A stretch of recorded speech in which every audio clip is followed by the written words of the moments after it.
Hi guys, EBPMAN here with Tablets for Me.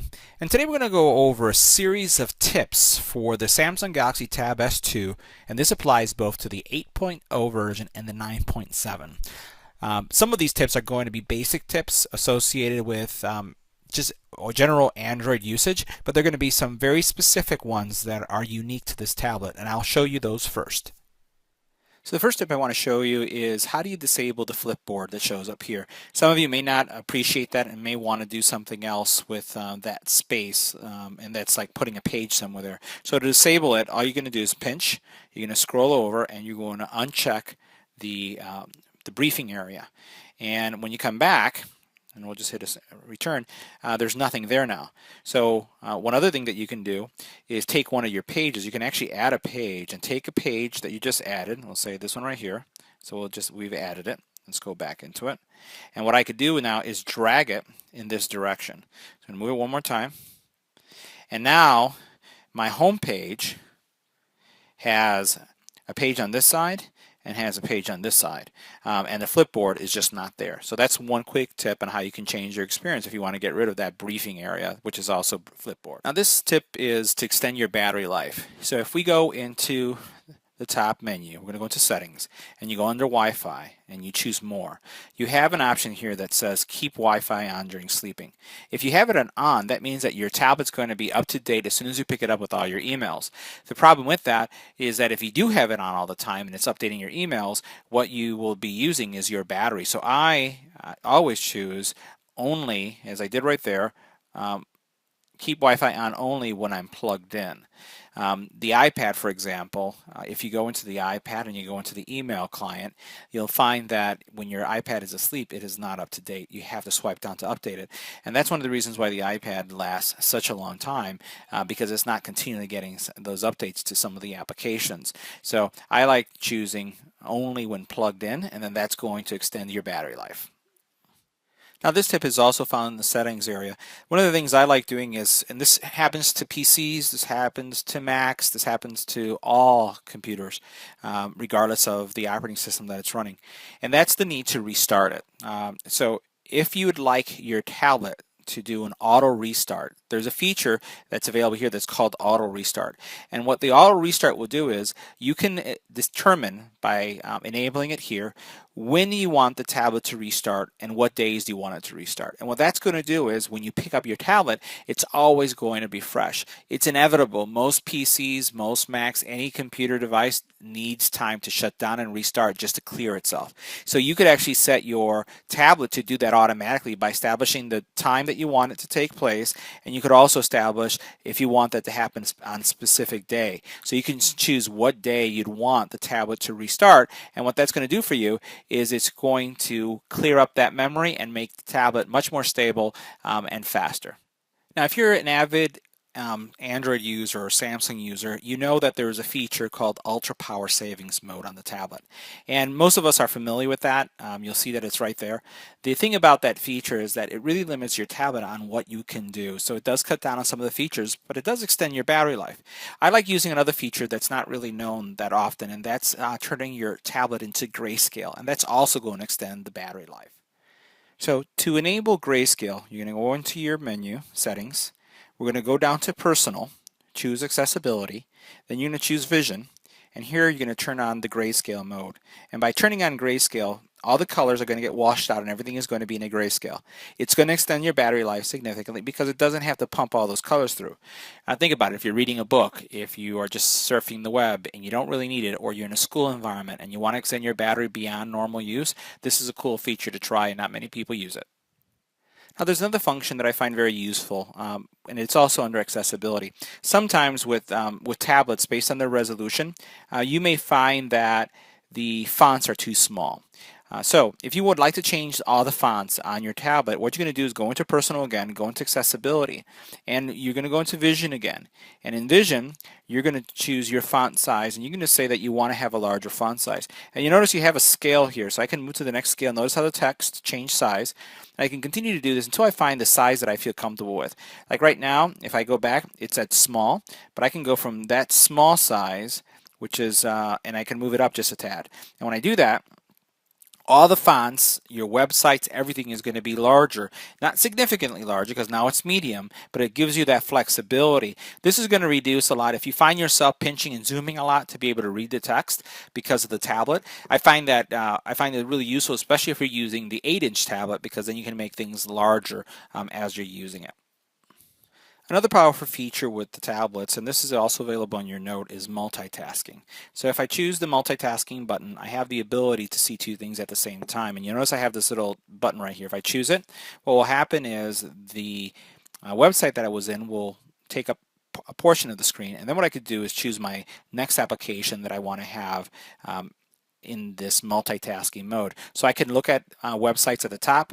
I can navigate this website if that's something that I wanted to do. And then I could also come on the bottom and I could actually type my notes. I also have some flexibility with each one of these web pages or each one of these applications. I can change their location, so I can flip them, and then what was on the top will be on the bottom. I could do the same thing once more. I could also then copy content. I've shown other videos on how to copy content. This is an existing function that you'd find in the Samsung series of phones. I can make a specific item small, so you've noticed right here this little button now that's a hovering or floating button. This is the Chrome browser I was in. So all I have to do is click on it, and now I have it in the window format. So this is very reminiscent of what you would find in Microsoft Windows. So you can have that experience, and then again, you can still move it around. You do have the ability to make it larger as well. And once again, if I want to go back to that windowed mode, all I have to do is choose that, choose my application on the bottom, and then I'm back in windowed mode. So this is great, especially if you're doing some research and you want to be able to see the research and work on work, or if you simply just want to watch a movie on top while you're working on something on the bottom. So a lot of flexibility when it comes to multitasking. Now another way to start multitasking is just by pressing and holding the multitasking button, and when you press it, you'll notice that you have a split window view. What you could do is, again, choose an application that you'd like to have on the top, and it's automatically going to do that. And what you can also then choose is an application that you want to have on the bottom. And again, in this example, I'm giving you an example of where those applications hadn't been launched, and what you're doing is launching it purposely to have a multi-window view.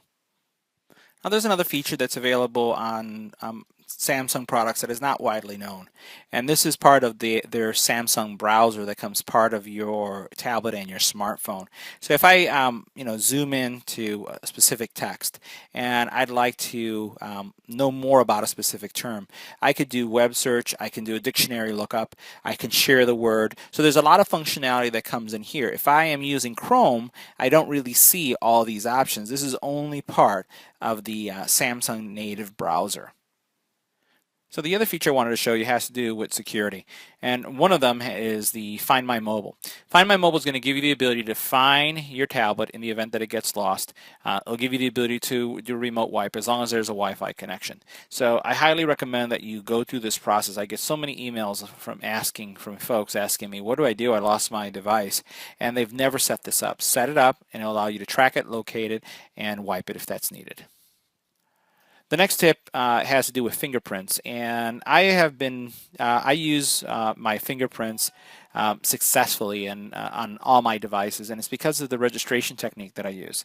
So I just want to share it with you. One of the things I always do is I always name my fingerprints, and I do that because in the event that one fingerprint is not registering or not opening the application, well, what I like to do is just replace it if that's the case. So when I add a fingerprint to my tablet, any device, this applies to the iPhone series and iPads as well as Samsung or any fingerprint solution, is I like being able to take multiple samples. So I'm going to press my finger in as much different rotations as I possibly can so that I get as many samples as possible. So for example, I'm going to do my thumb.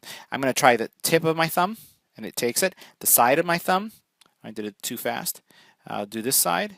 Going to do this side because I may be holding the tablet like this, the tip of it, and pretty much the whole point is to get as much of a sample of your finger as you possibly can, right? So you want to take every possible angle and every possible way that you may grab your tablet.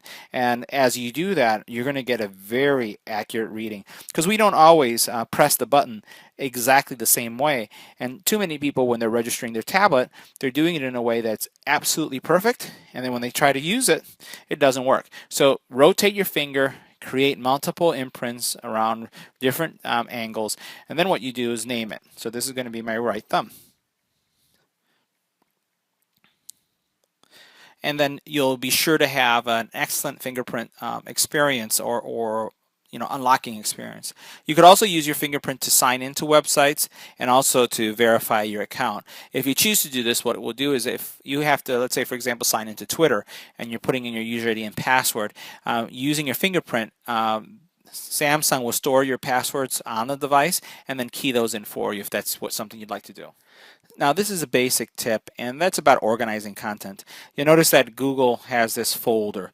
Well, one of the things I like doing is I like creating my own folders for things that I maintain. Now I could immediately just grab something here, drop it on top of it, and create a new folder, and you have the ability to change the color and name it. And to undo that, all you do is you drag one item out, and then it comes back to normal. The problem with that is that in the event that you make any changes to a folder grouping in other areas, it doesn't update. So what I like doing is, my tip is, I create my folders here first, and by doing it, when I take, let's say for example, this is my stuff, so these are all the applications that I frequently use. I can modify it here and then drag it onto the desktop, and it's always going to be up to date. And the way I do that is by going into Edit.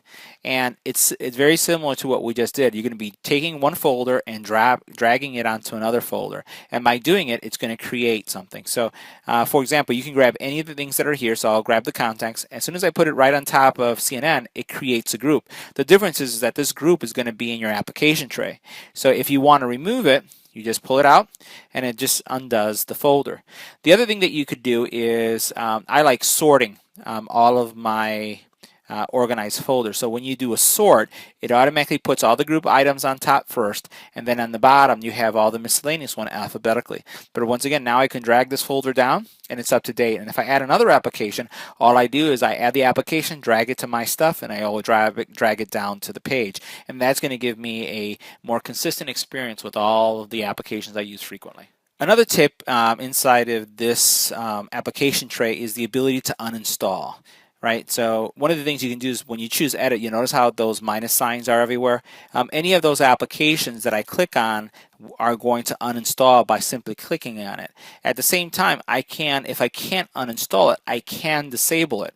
And the reason why you want to disable it is not because it's going to get off your tablet and it's going to be eliminated, but it's going to be never updated. So you're not going to take up any additional space. Typically, applications do get bigger as they get upgraded, so you could save that future space from being consumed by just hitting the minus sign and then eliminating it. Now this app I've seen in some phones, not all carriers allow it, but it's available with the Tab S, and this is the Smart Manager. And what I like about the Smart Manager is that it is going to give you some statistical information, things about your battery life, also the storage, how it's being used, also clearing of cache, right? As well as unused files. Once you delete an app, sometimes they're left behind, so you can use these features to do this. You also have some almost like antivirus, not quite antivirus, but I'm going to call it some security involved. So what you can do is do scans for malware and things of that nature. Look at your RAM to clear your RAM, and if I choose Clean All, it's going to go through the process of just taking care of each one of these areas, clearing unused RAM, clearing my storage, and if we go into the security piece right here, it's going to ask me if I would like to agree to the terms. And what I can now do is do a security scan. We'll do a scan device, and what it's going to do is it's going to look for any applications that you may install or side-loaded that could potentially have some malware. There are third-party applications that you can install, like McAfee and also Norton, as well as Lookout, but this is something that's now built in and comes with your tablet, so you don't have to install something else if you don't want to. Now this next feature can be found under Settings, again under Sounds and Notifications, and I like using my tablets to read, and I tend to put it next to my nightstand. And what drives my wife nuts and drives me nuts is when the tablet starts beeping or vibrating at late hours because I have it plugged in and my Wi-Fi is still enabled. What you can do is actually turn on Do Not Disturb. And the neat thing about Do Not Disturb is it's going to give you the ability to set a time schedule so you can make sure that the tablet is quiet and you don't have to worry about it vibrating, beeping, making noise. It's a great feature. The other area that is sometimes forgotten is the motions that are available. You can actually mute. So if you get a phone call and you're on your phone, but you're, let's say, watching a movie, something's going on watching YouTube, as soon as you cover the screen like this, as it's showing there, you can actually mute. You could also do a screen capture by swiping your hand from left to right, and it'll do a screen capture, or by pressing the power button and the home button at the same time. Many parents allow their children to use their tablets, and sometimes things can get really messed up. What I like about the user function is that you have the ability to add a user, and you could add users of two types that have access to everything, and then you have users that have restricted access so that they only can do certain things. And this is great if you're dealing like with a child where you want to create, that mode where they can only do certain things. And then you could do is choose all the apps that they can play with and not worry about them messing something up. This is a great option, especially if you have multiple people sharing the same tablet. Now, the other option that you should be aware of is the privacy mode. Now, privacy mode is going to allow you to create a directory, an area that is going to allow you to secure any of the things that are here, things in your gallery, video, music, My Files, or internet. And it allows you to keep those things that you want to keep private separate so that no one can access them or see them, and it will require a fingerprint to unlock them. So the privacy mode, again, allows you to store pictures, videos, music that maybe you don't want your kids listening to, or a family member. You can put them away with this private mode and only see it once you unlock it with your fingerprint. Even though everything has gone digital, we still print a lot. Most people do. So at least they have a printer in their home. Or if you're in some type of cafe that provides printing services. If you choose printing, what you could do is you'll notice that there is a plugin that's there by default. Most people don't have a Samsung printer, so what you can do is go to the App Store, and when you go into the App Store, you'll have the choice to choose a printer that you would have in your home. So you can choose an HP printer, an Epson printer, a Canon printer. I have HP, so I'll hit install, and what this would do is install a plugin so that I can print from my tablet as if it was a laptop or a personal computer. And the setting is it's going to automatically discover your printer through Wi-Fi, and it's just really easy to use if you would like to print from your tablet. So this concludes our tips and tricks for the Samsung Galaxy Tab S2. Both the 8 and the 9.7.